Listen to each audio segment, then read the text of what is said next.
Hi, this is Amy with Flower Moxie, and I'm gonna show you 3 different ways to tie ribbon. This is a question that I get asked a lot, and it's time that we do a video. So I have a little bouquet of baby's breath, and we'll get started. So the first one is just a simple wrap and pin.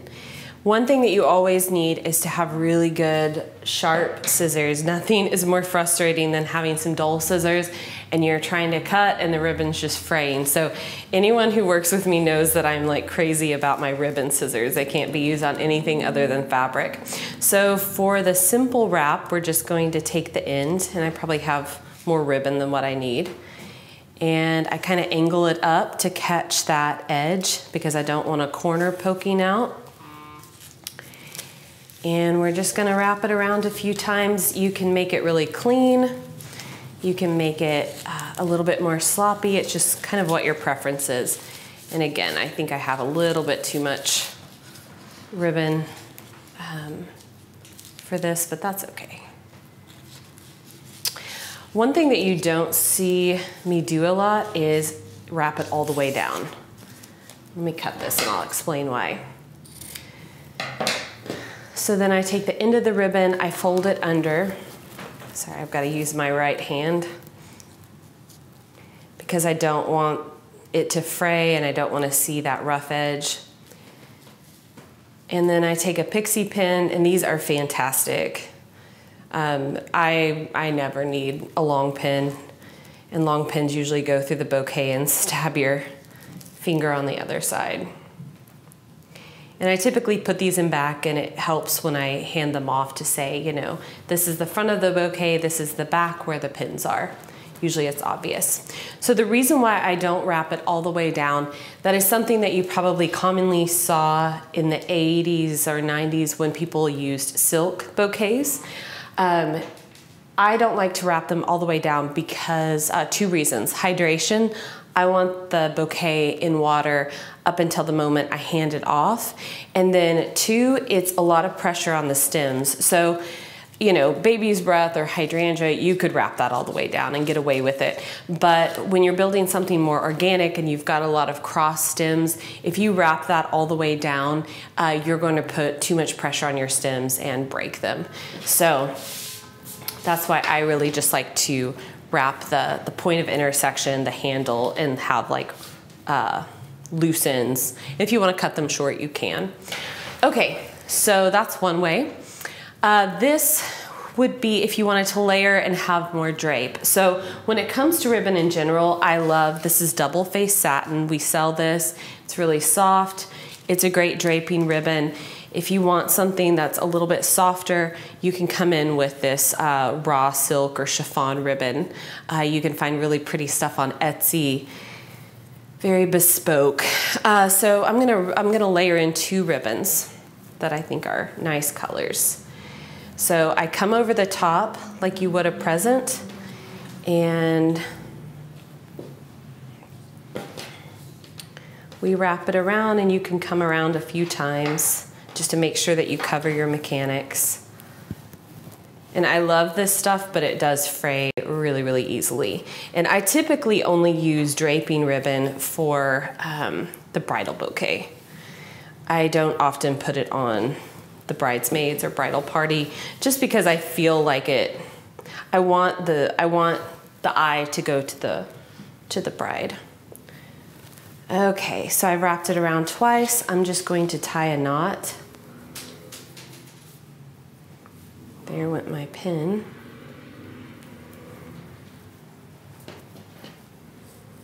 Okay, so I've got this tied, and I'm going to bring in another color.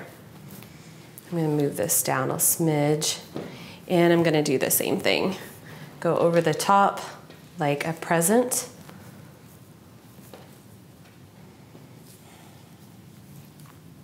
This ribbon's so fine, you can barely feel it with the tips of your fingers. I'm like, how calloused are my hands?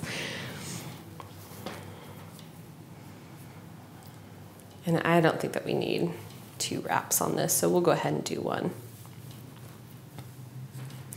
So at this point, it's kind of dealer's choice. So what you can do is you can obviously tie a bow. When I do a bow, I typically am a little bit sloppy with it. I don't like the loops to be perfectly symmetrical. So let me show you this other technique. You can just do one loop if you want. I like this.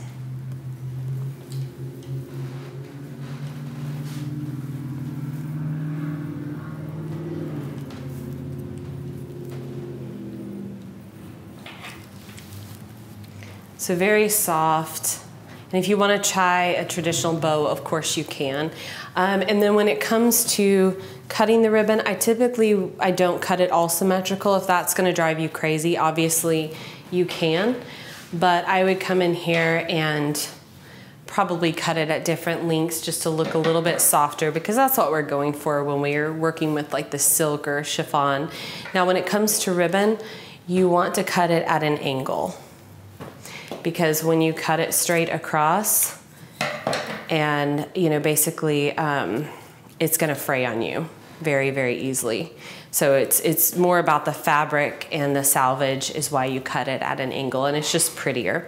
So you can cut it whatever length that you want. I always like to stand in front of a mirror, and I usually put the dominant color second. So maybe I just want, you know, the burgundy to come out a little bit. I'll put that lighter piece in front. So that's what I think of when I layer my ribbons. And then, yeah, I'll just stand in front of the mirror and kind of hold it and see what level I want it cut at.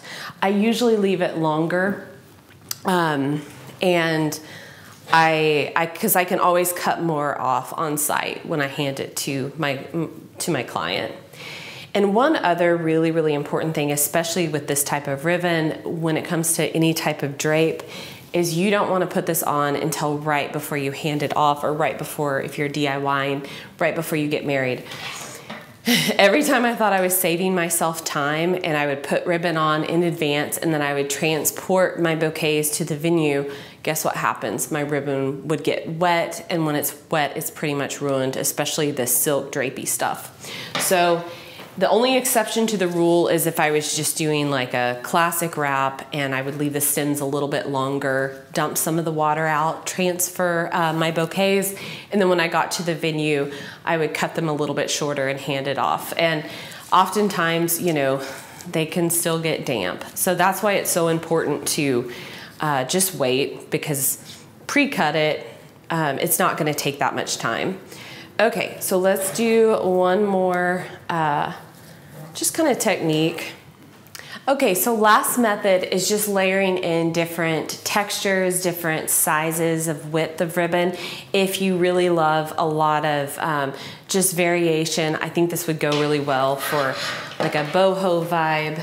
So let's say I'm doing this. I would use these colors if it was more autumn or terracotta. So I would start with my first ribbon, and I'm just gonna come around. And because I've already hidden my mechanics, well, I might as well, just to be safe. I don't want any stem tape poking through. Let's go ahead and bring that around and tie it. And ideally, I probably would have cut this longer.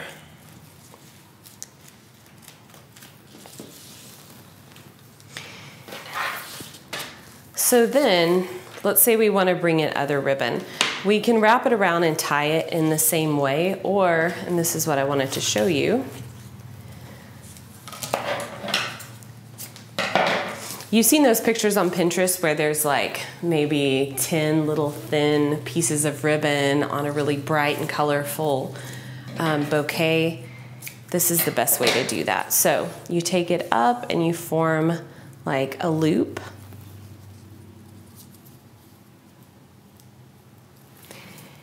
And then you take a pixie pin or a straight pin and you drive it into that ribbon. And you come in and you pin it.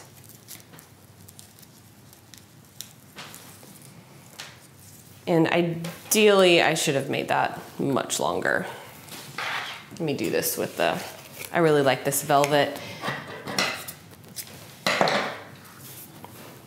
And again, you can wrap it and leave just the ends long, but I think this is just a nice way of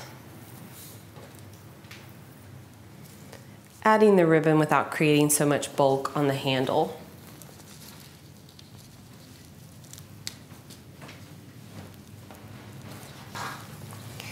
And so then you've got, you know, these different pieces that you could work with. This one's gonna drive me crazy.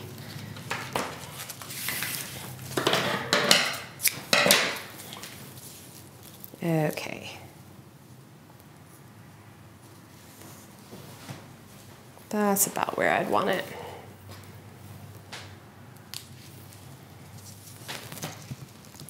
Surprisingly, I always use like way more ribbon than what more length than what I would think.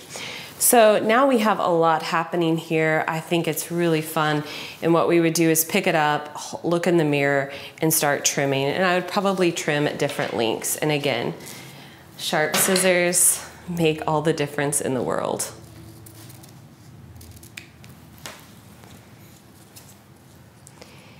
And this is a great way to just add in different textures, because this velvet's really nice, but it's very thick and the knots are really large. So that's why I like this loop and pin method. Yeah. So if this video has helped you in any way, remember to like and subscribe. Feel free to leave any comments or questions and visit flowermoxie.com. Thank you so much.